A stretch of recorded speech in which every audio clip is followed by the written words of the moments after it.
Outremernews.fr, le site de l'actualité outre-mer, 24 heures sur 24 et 7 jours sur 7. Retrouvez la chaîne Outremer News sur YouTube. Guadeloupe, actualité. Là, justement, qui sont été organisés. Moi, comment dire, qui sont organisés aussi, avec coupure d'électricité là, parce qu'on est ouvert, mais pas ni courant. Bah, en fait, on n'arrive pas à gérer. Avec les coupures de courant, déjà, on n'arrive pas à gérer. On nous envoie le courant pendant 2 heures, 3 heures. Après, c'est compliqué pour faire descendre le rideau, tu vois.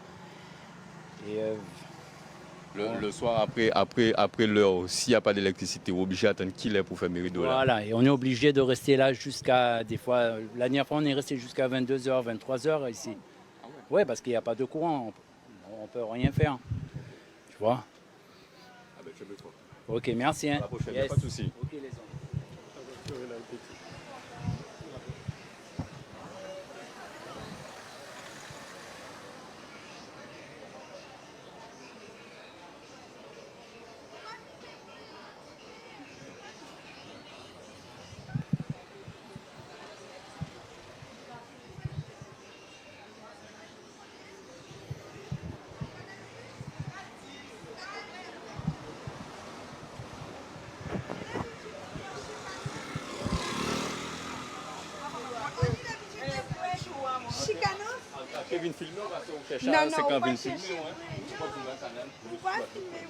Comment allez-vous?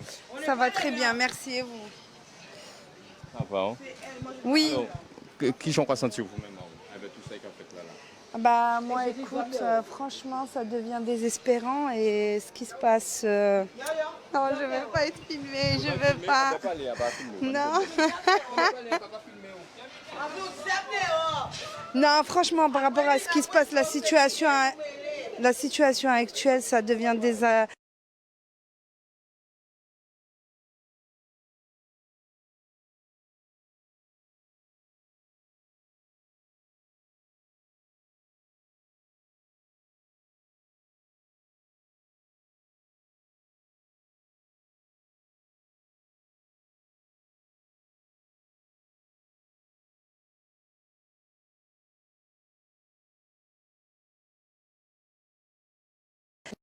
quoi.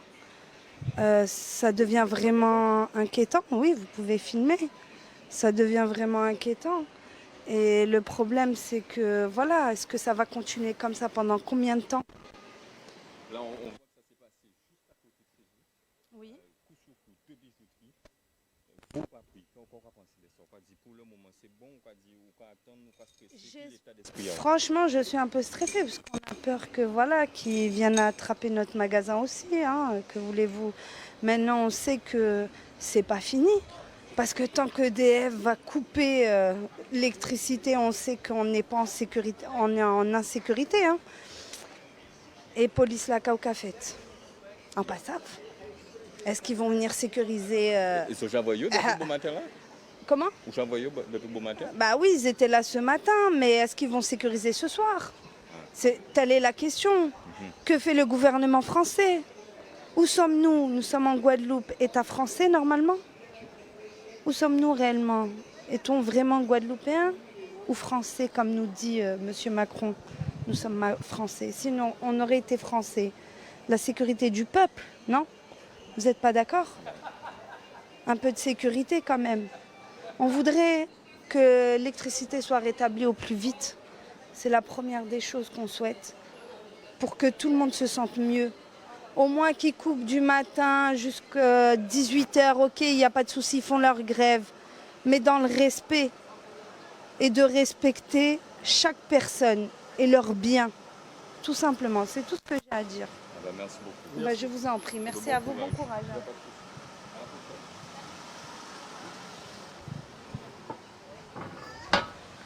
Bonjour madame.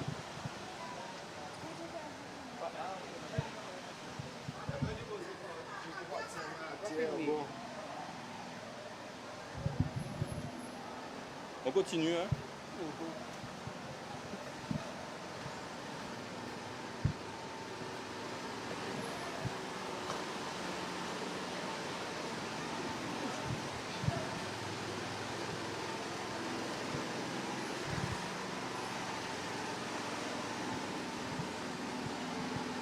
Ça, c'est une autre bijouterie. Nous sommes toujours à la rue Frébeau et une autre bijouterie a été vandalisée. Les rideaux métalliques complètement défoncés et bien entendu, tout a été pillé, saccagé à l'intérieur. Donc l'espace a été protégé là de façon un peu rapide avec des barrières Vauban. Mais à l'intérieur, vous voyez encore les stigmates des exactions d'hier soir. C'est de zoomer.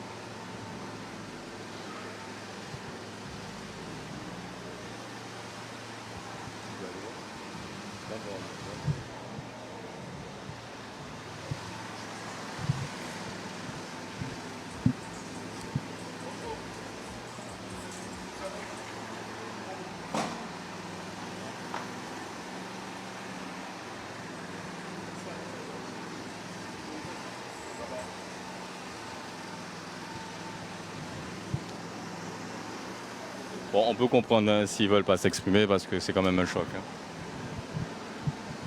Il y a le choc et il y a aussi la peur des représailles, d'après certains. Donc on a croisé quelques personnes, quelques commerçants qui ne souhaitent pas s'exprimer parce qu'ils ne veulent pas justement avoir un revers de la médaille en ayant exprimé leur mécontentement, leur colère face à tout cela. Ils n'ont pas été touchés. Voilà.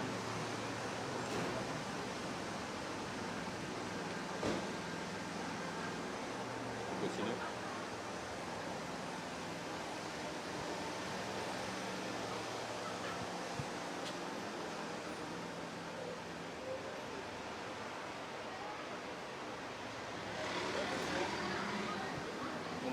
Canal de télévision, on veut.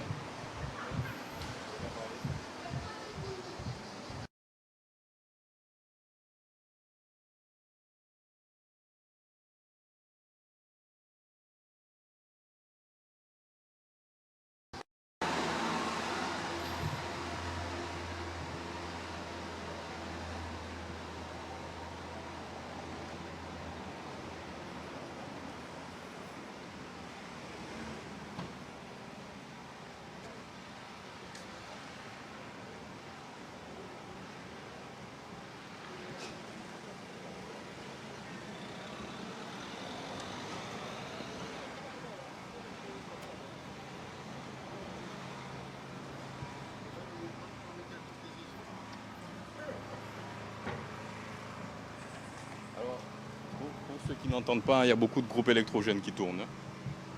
On les entend. Canal 10 télévision. Canal 10, super. Comment allez-vous? Ben, très bien. Super. Alors vous êtes commerçant? Oui. Super. Comment ça s'est passé pour vous? Ben, très bien. Enfin, très pour le moment. Ah, pour le moment. Pourquoi pour le moment? Parce que tout le monde fait ce qu'il veut maintenant. Il n'y a pas de justice. Il n'y a pas de loi. Il n'y a pas de police. C'est la fin d'un État, en fait. Tu vois, c'est la faiblesse d'un État. La nature a horreur du vide. Donc, c'est remplacé. Là, depuis un certain nombre de temps, vous sentez que Moi, je suis là depuis 20 ans en Guadeloupe. depuis le premier jour jusqu'à aujourd'hui, comment Sur le plan individuel, j'ai jamais été inquiété, tout va bien, il n'y a pas de problème. Mais après, c'est vrai qu'il y a des comportements et des agissements qui sont de plus en plus inadaptés. Et puis j'ai l'impression qu'ils ont l'impression qu'ils peuvent faire ce qu'ils veulent. Il n'y a jamais de sanction à la hauteur de la bêtise qui est commise, quoi. Le problème, il est là. Je pense que c'est la loi française qui est plus du tout adaptée à la mentalité de notre jeunesse. Hein. Qu'elle soit antillaise ou métropolitaine, c'est le même problème. Hein. La loi française, elle n'est plus du tout adaptée. Là aujourd'hui, on a vu, hein, on a filmé pas mal de magasins éventrés, de saccagés, avec un engin de chantier. Aujourd'hui, qu'est-ce que ça vous évoque? Qu'est-ce que ça vous inspire? Moi, ce que je dis, c'est que c'est plus tard, plus triste, quoi. Ça va continuer. Par contre, ce qui me désole un petit peu, et bon après, je ne sais pas si vous allez le passer sur Canal 10. Vous êtes en direct.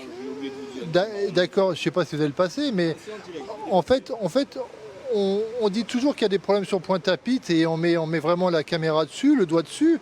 Mais au Rézet, Carrefour s'est fait péter, à Sainte-Rose, il y a des problèmes, à Bémao, il y a des voitures de brûlées.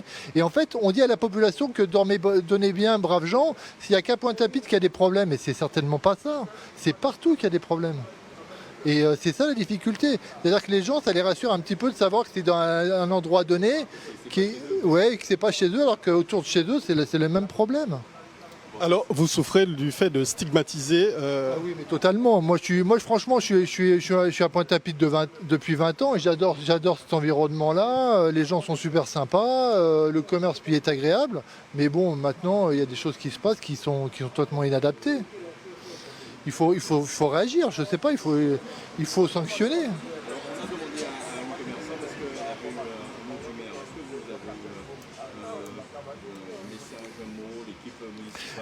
Personnellement non, mais peut-être qu'il l'a fait avec d'autres commerçants, c'est possible, mais il ne peut pas être partout à la fois. Moi personnellement non. Mais bon, moi ce que je peux remonter comme message à mes élus, et puis à l'État carrément, à Barnier, à comment il s'appelle le nouveau ministre de l'Intérieur, Retailleau, nous on paye des impôts, on est tapé par l'URSSAF, on est tapé par la CGSS, ça devient de plus en plus dur.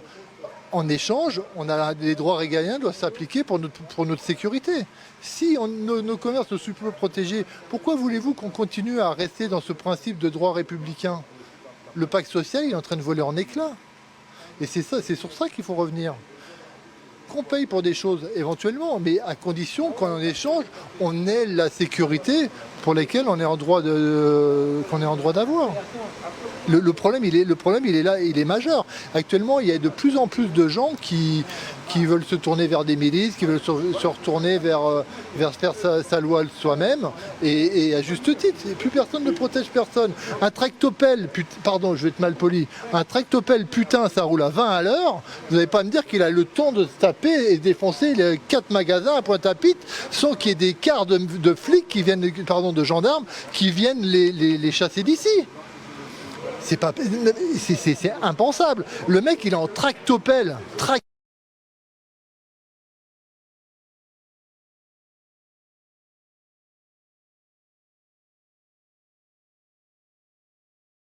Au bout d'un moment, moi j'ai un monsieur qui est venu à la pharmacie ce matin, il y a un de ses voisins qui est asthmatique, qui a des fumées qui sont montées à l'étage, il est décédé ce matin le monsieur.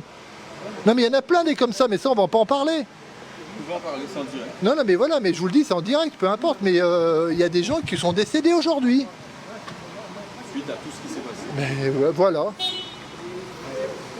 Et en dehors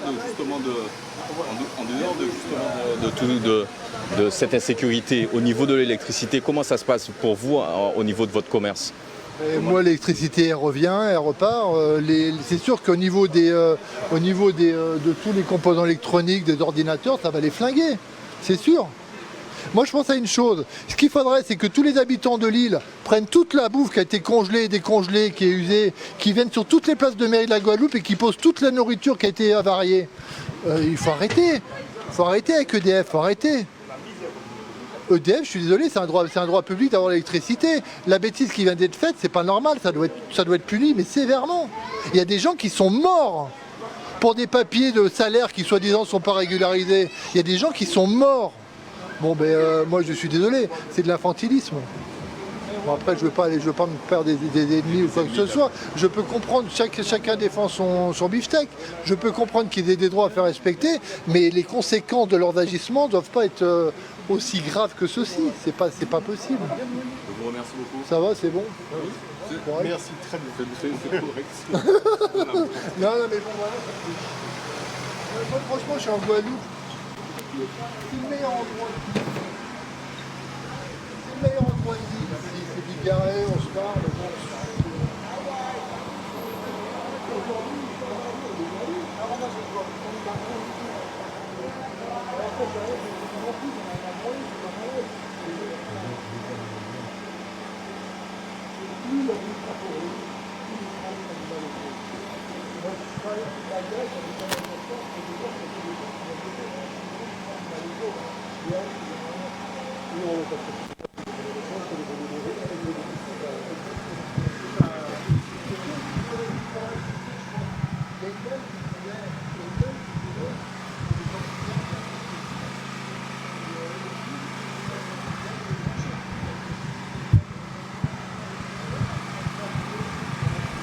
c'est plus cher.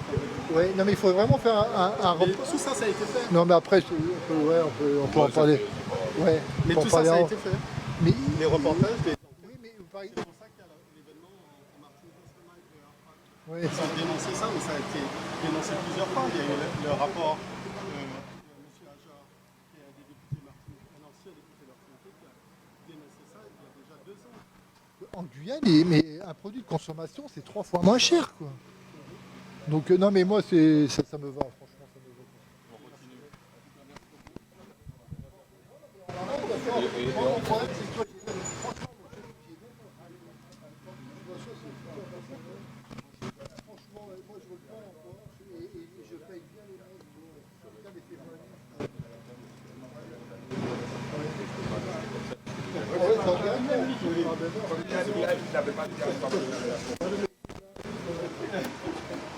À bientôt, bon courage.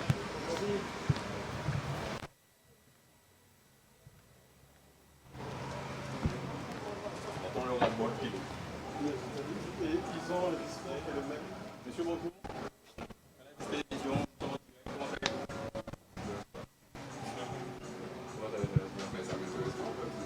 Merci, au revoir. Toi, tu voulais t'exprimer? Alors, pas Voilà. personnellement. Pas Non, personnellement. mais tu peux ne pas être filmé, mais on peut t'entendre. Si tu veux. Mais c'est pour parler de quoi? De la situation. Ouais, comment tu as vécu en arrivant ce matin, par exemple, tu as traversé la rue, quels étaient tes ressentis, quelles sont les remontées des clients qui sont passés éventuellement aujourd'hui? C'est sûr que comme tout le monde, on est un peu dépité, je pense. Même si, bon... surtout de voir l'état de certains magasins comme les bijouteries, je trouve ça chaud, mais après... En vérité, pour les commerçants, je pense que la situation est peut-être légèrement pire, mais n'a pas changé depuis quelques jours, puisque avec toutes les coupures d'électricité et tout ça, on est déjà impacté. Les clients ne viennent pas, on a des pertes, tout ce qui est frais, etc. Donc,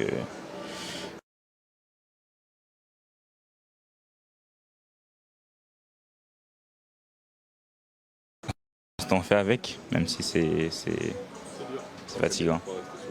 Voilà, Merci en tout cas. pas de souci. Bon courage. Et Bon appétit. Merci beaucoup. Au revoir.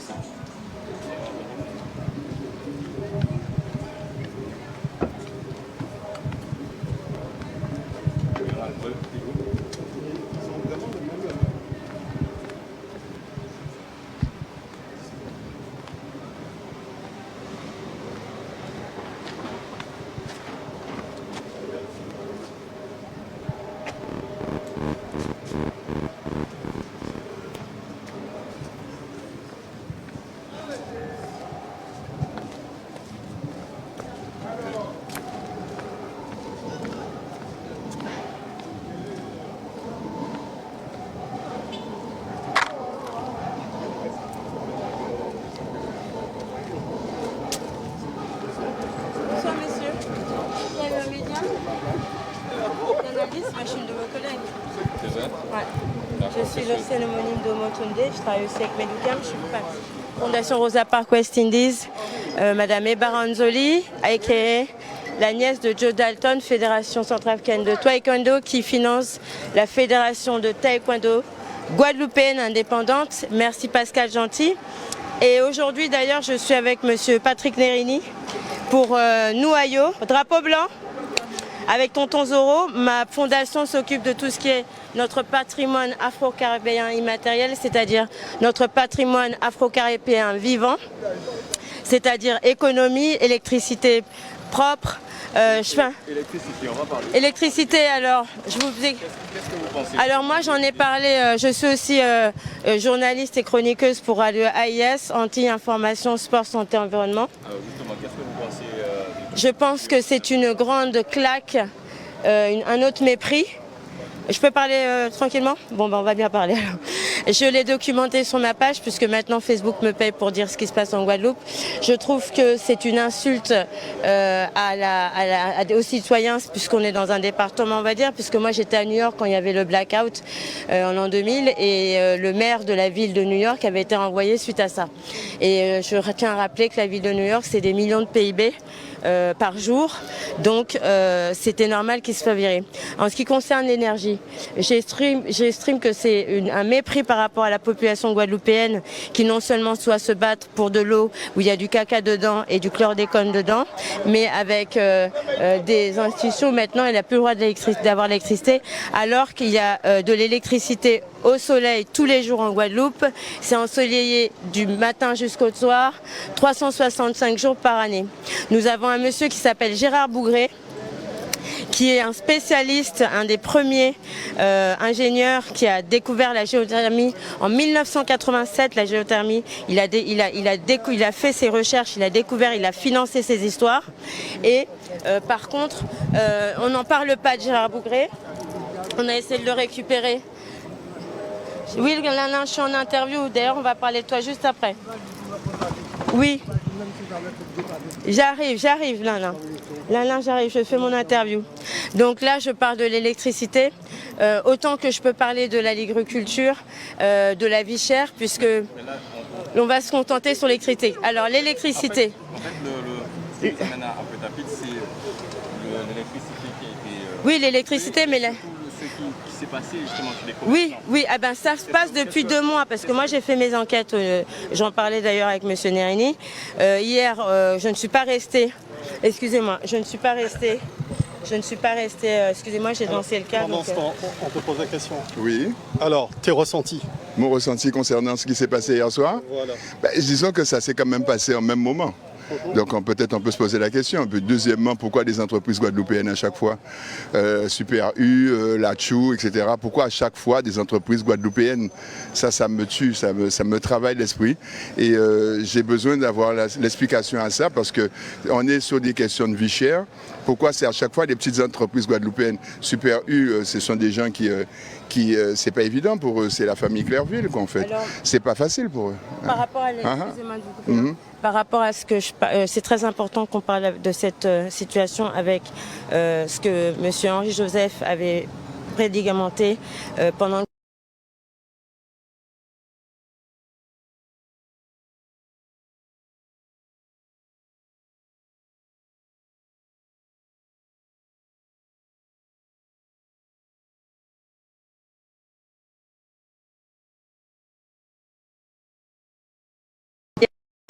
parce que j'ai fait mes études au niveau économique et aux statistiques par rapport à combien de commerçants guadeloupéens auraient survécu, c'était 0,8%. Donc vous voyez, c'est une destruction totale de l'économie locale, que ce soit dans ce secteur d'ici ou de ce secteur jusqu'à Bergevin.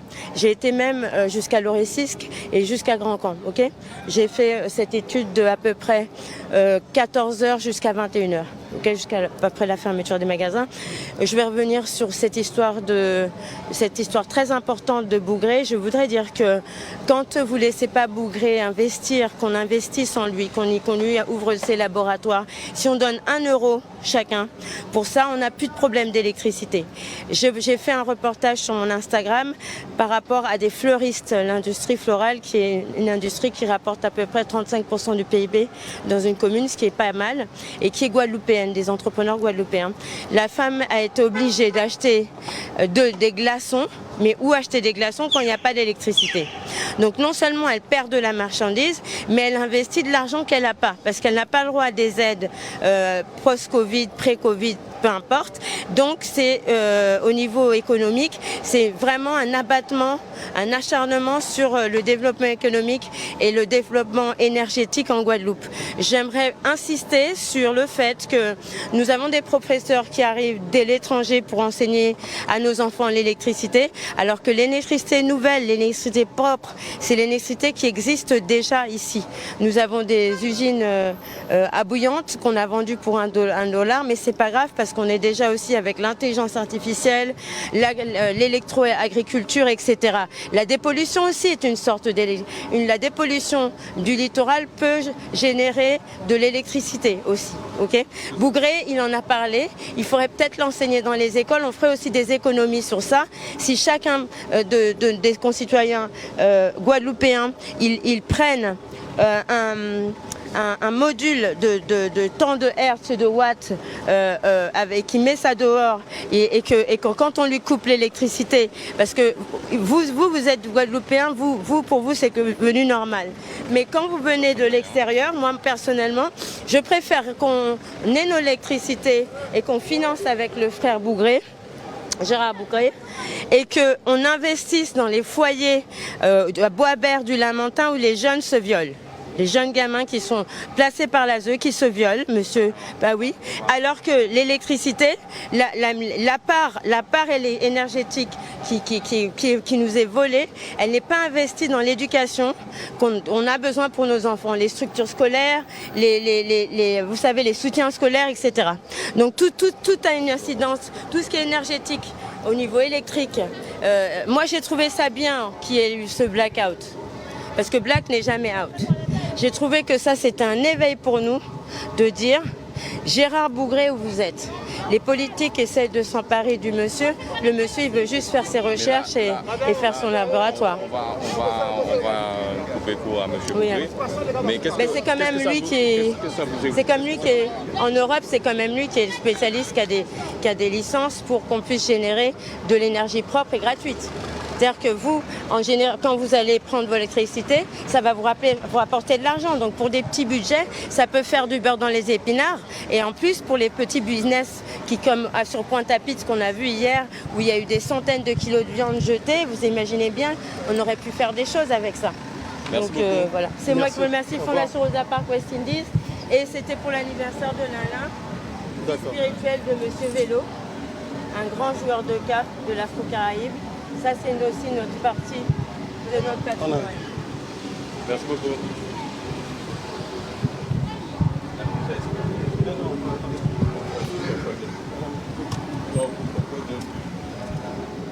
Monsieur, bonjour. Comment allez-vous?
Bonjour. Bonjour.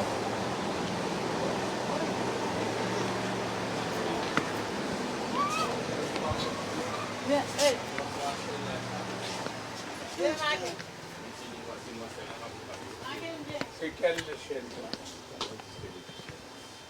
Ah bon? Comment allez-vous? Ça va. Nous à deux c'est là, mais il y aura quand même en télé là. Ah bon? Oui. Ah ben il m'est parlé à la télé. Ah oui, ça. Mais et qui ont pas vu justement situation là, ça veut dire? Mais c'est incroyable qu'est-ce qu'ils font avec les clients, la population et tout ça, et personne ne dit rien. Tout le monde bouche bée. Hein? Il n'y a pas qu'à dire rien.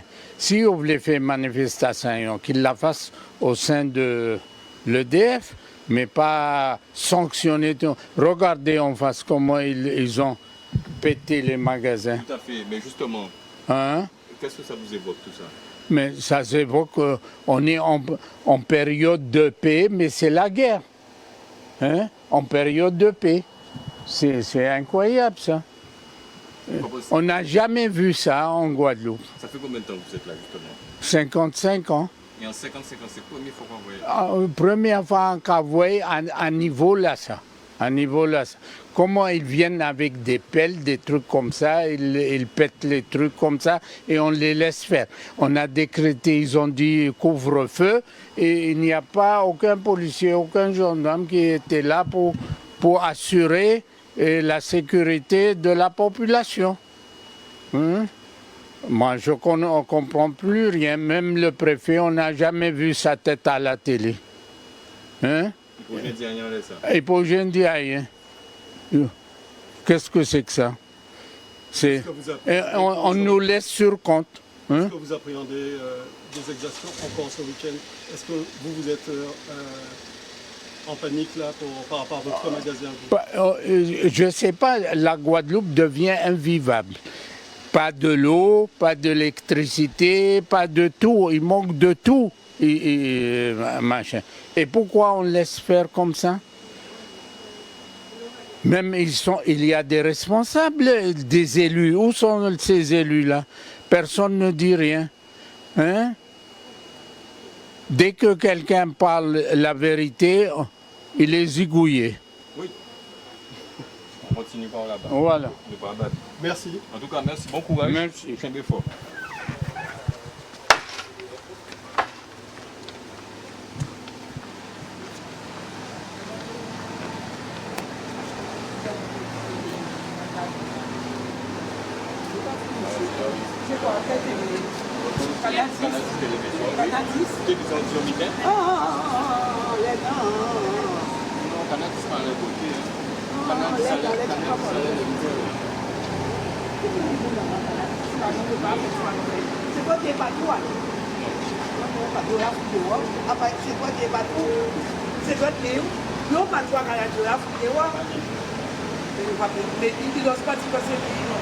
Je l'aime bien, moi. Mais si, elle est bien. Mais il est timide. À faire grève et ils ont mis la Guadeloupe à feu et à sang. Hein. Voilà. Moi, Petit Bourg, j'étais 24 heures sans courant. 24 heures. Justement. 24 heures. Comment vous avez vécu vos denrées alimentaires, vos enfants, votre femme? Mais c'est. Comment ça s'est passé?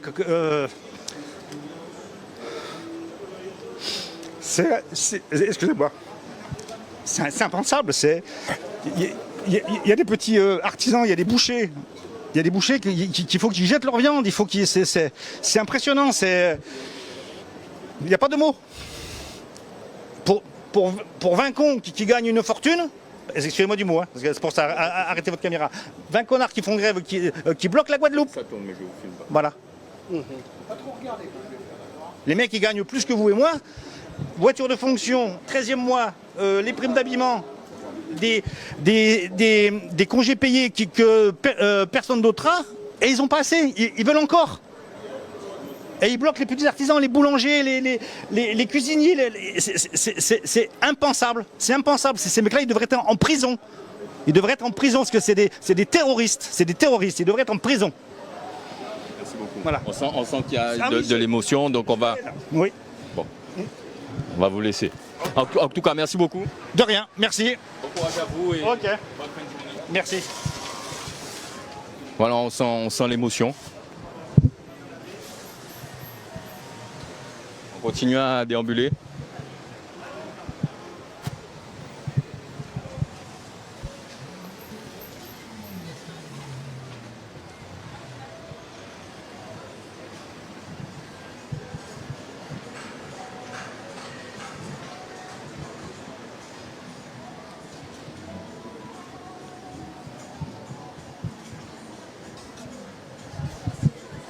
Ça va et toi? Tu parles pas? Mais on est en direct, tout. Viens, non, sérieux, on est en direct. Non, c'est vrai, on est en direct. Mais attends, je filme comme ça et tu parles. Viens. Non, pas envie. Pas envie. Ça caille ici, non? Ils n'ont pas subi trop de dégâts? Non, c'est tranquille là. En plus, souvent, j'écoute. Non, mais tu es sur Canal 10? Oui, bien sûr. La télé du peuple, tu connais déjà. Bon, il n'y a pas eu trop de gravité à ton niveau? Non, à notre niveau, non. Et puis, bon, comme tu dis, hein, je pense que c'était prévisible. Ce soir, on serre les dents. Ah, mais, les dents, il faut même se bâillonner. En tout cas, tu as bien fort. Allez, tu as bien fort, hein. Avida.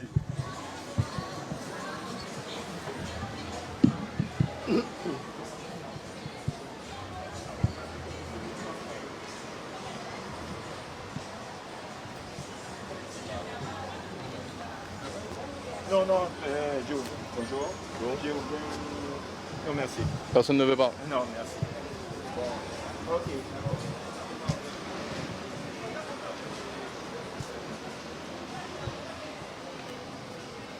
Fais tout ça, Chimé.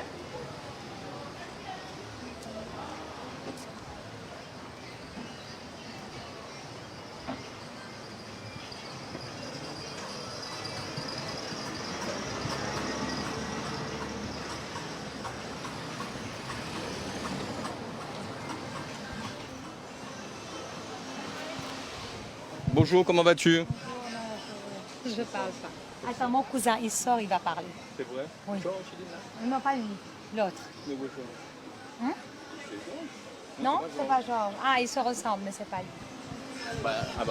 Oui, si ton cousin veut parler, on peut le dire. Oui, je pense que lui, son cousin, il va parler. Ah oui, tu lui dis que je suis là? Oui, d'accord, il n'y a pas de problème.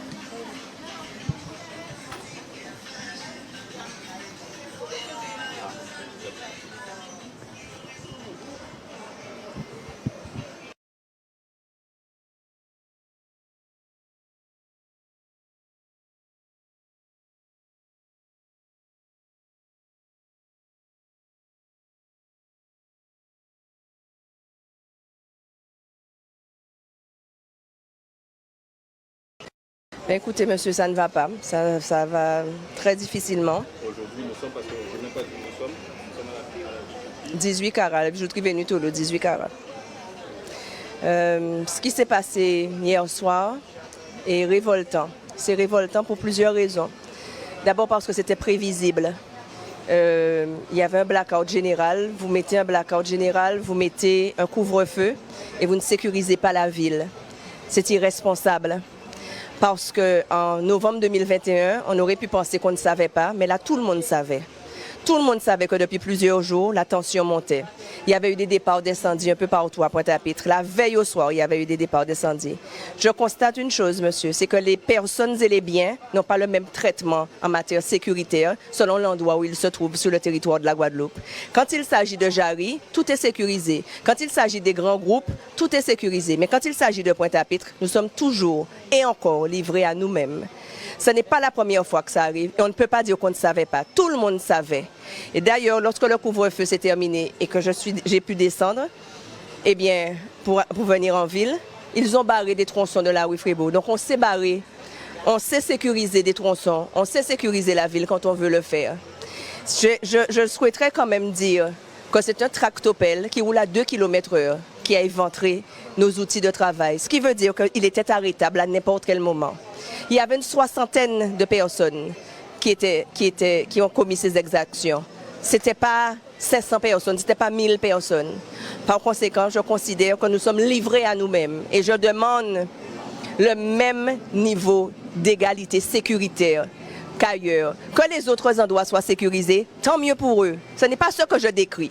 Ce n'est pas ce qui est condamnable. C'est très bien que les autres endroits soient sécurisés. Ce qui est condamnable et que je dénonce, c'est que nous n'ayons pas le même traitement de sécurité en ce qui concerne Pointe-à-Pitre. C'est inadmissible. Nos outils de travail ont été éventrés. Les salariés sont en chômage technique, voire en chômage pour certains.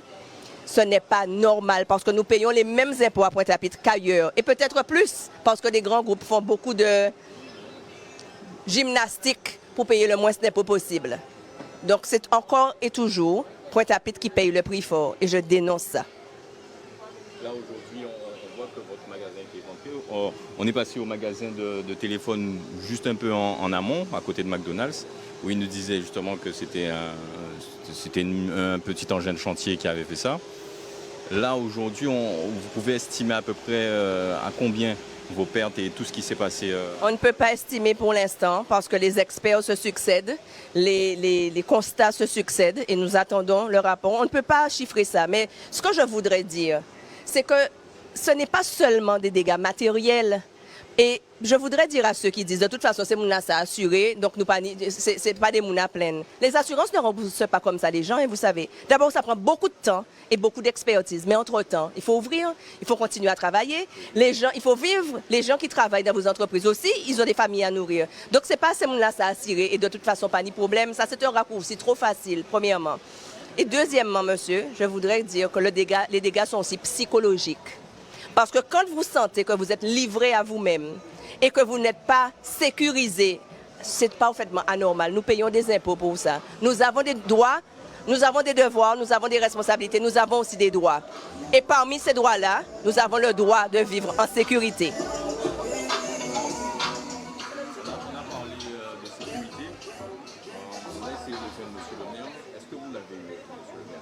Non, le maire ne peut pas tout faire, monsieur.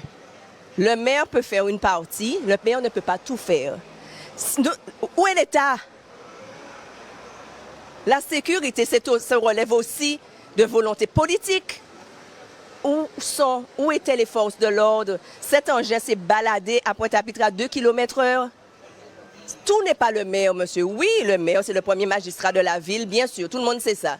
Mais tout n'est pas le maire. Le maire a déjà lancé plusieurs fois des appels aux autorités. C'était prévisible. Et moi, on pourra toujours me dire tout et n'importe quoi. Le fait que c'était prévisible rend ce qui s'est passé encore plus inadmissible. Là, aujourd'hui, on a le préfet qui a mis le couvre-feu. Outremernews.fr, le site de l'actualité Outre-mer, 24 heures sur 24 et 7 jours sur 7. Retrouvez la chaîne Outremer News sur YouTube.